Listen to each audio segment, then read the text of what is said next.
Assalamualaikum warahmatullahi wabarakatuh. Pada video kali ini kita akan ngebahas materi tentang vektor ya.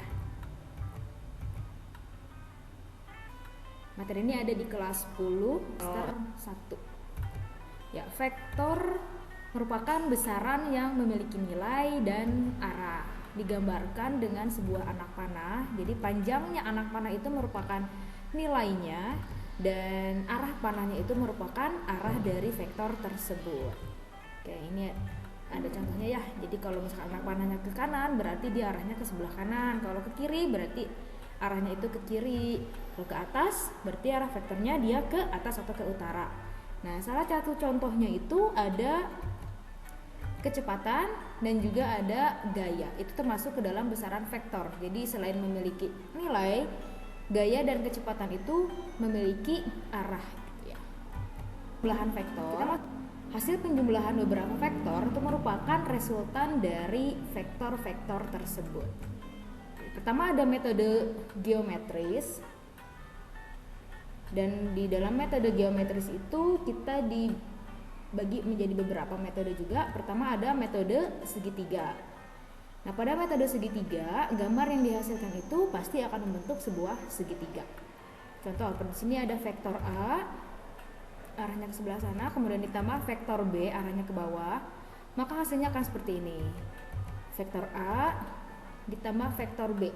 Jadi, pangkal dari vektor kedua atau dari vektor B itu disimpan di ujung dari vektor pertama. Maka resultannya itu ditarik dari pangkal vektor pertama ke ujung vektor kedua. Nah, di situ ya yang ditandai dengan warna merah. Metode selanjutnya ada metode jajar genjang. Pada metode jajar genjang, gambar yang dihasilkan membentuk jajar genjang. Sini ada vektor A, kemudian ada vektor B. Jadi vektor A ditambah vektor B, maka hasilnya akan seperti ini. Jadi pangkal vektor kedua atau pangkal vektor B itu disimpan di pangkal vektor pertama atau disimpan di pangkal vektor A.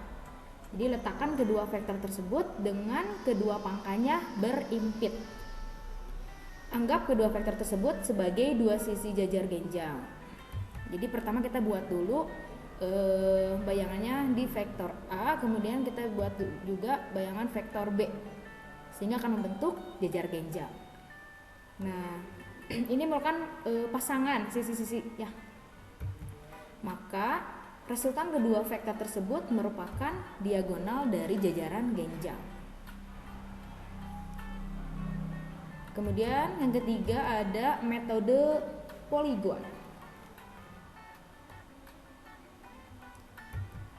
Poligon itu hampir sama dengan metode segitiga, jadi cuman bedanya itu untuk kalau poligon dia lebih dari dua vektor ya. Jadi kalau lebih dari dua vektor bisa pakai metode poligon. Di sini ada vektor A ditambah vektor B, kemudian ditambah vektor C. Nah, maka di mana hasil resultannya? Jadi pertama kita gambar dulu ketiga vektornya ya. Iya.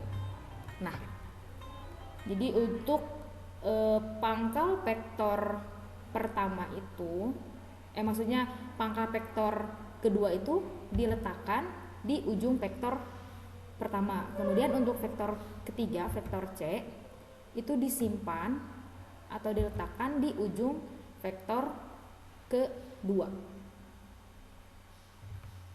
Maka resultannya dapat digambarkan dengan membuat anak panah dari pangkal vektor pertama ke ujung vektor terakhir. Ini hampir sama dengan metode segitiga. Jadi pangkal vektor kedua itu disimpan di ujung vektor pertama.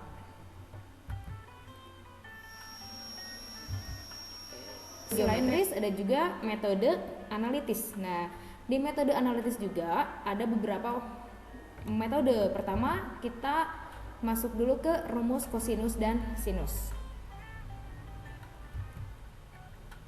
Ya, contohnya seperti ini, ada vektor V1.